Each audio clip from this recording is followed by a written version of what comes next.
वहीं बेलारूस से दोस्ती निभा रहा है रूस। बेलारूस को मिसाइल बनाने में रूस मदद कर रहा है। बेलारूस के पीएम का दावा, मिसाइल बनाने में रूस कर रहा है पूरी मदद। इस्कंदर जैसी शॉर्ट रेंज मिसाइल बना रहा है बेलारूस। और इस साल 30% तक गिर जाएगी यूक्रेन की अर्थव्यवस्था। एक बड़े अपडेट हम आपको दे दें, रूसी अटैक को लेकर यूरोपीय बैंक ने अपनी रिपोर्ट में यह बात कही है, 30% तक यूक्रेन की अर्थव्यवस्था गिर जाएगी इस युद्ध की वजह से। इसके अलावा पुतिन की प्लानिंग पर अमेरिकी इंटेलिजेंस ने एक और बड़ा दावा किया है। यूक्रेन में लंबी लड़ाई लड़ना चाहते हैं पुतिन, ये कहा है अमेरिकी इंटेलिजेंस ने। पुतिन कीव पर कब्जे के लिए कर रहे हैं बड़ी प्लानिंग, यानी एक बार फिर कीव पर कब्जा कर सकते हैं। डोनबास से मोल्डोवा तक कब्जा चाहता है रूस, ये कहा जा रहा है अमेरिकी इंटेलिजेंस सोर्सेस की तरफ से। खेरसोन की नहरों का पानी क्रीमिया पहुंचाना चाहते हैं पुतिन, और इस वजह से इस पूरे इलाके पर उनकी नजर है।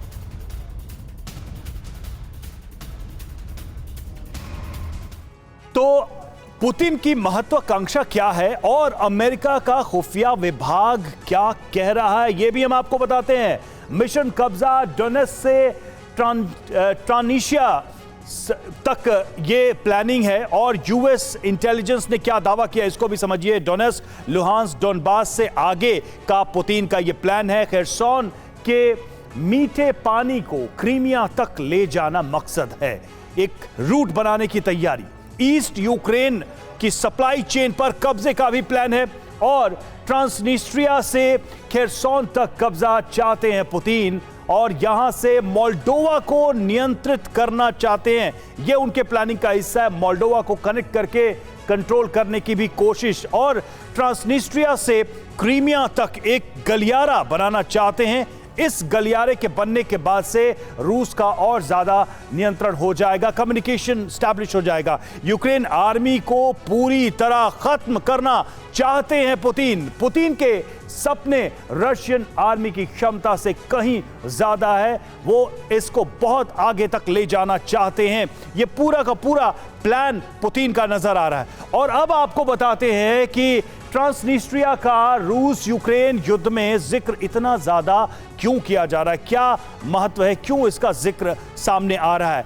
तो ट्रांसनिस्ट्रिया पुतिन का बारूदी महल, जी हां, यूक्रेन और मोल्डोवा के बीच में है ट्रांसनिस्ट्रिया, और इसे दुनिया मोल्डोवा का हिस्सा मानती है।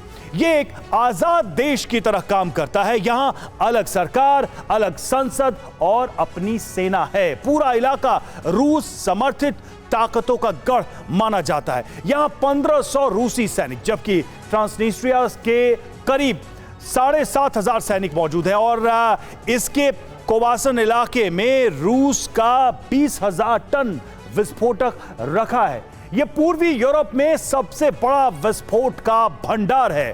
ट्रांसनिस्ट्रिया में रूसी बोलने वाले लोगों की तादाद सबसे ज्यादा है, और रूस इसे फ्री गैस और यहां के बुजुर्गों को पेंशन भी देता है। यानी कि रूस एक तरीके से उन लोगों को जो रूस समर्थन करने वाले हैं, उनको बड़े स्तर पर मदद भी पहुंचाता रहा है। अड़ी सोमवार से शुक्रवार शाम 6 बजे सिर्फ TV9 भारतवर्ष पर।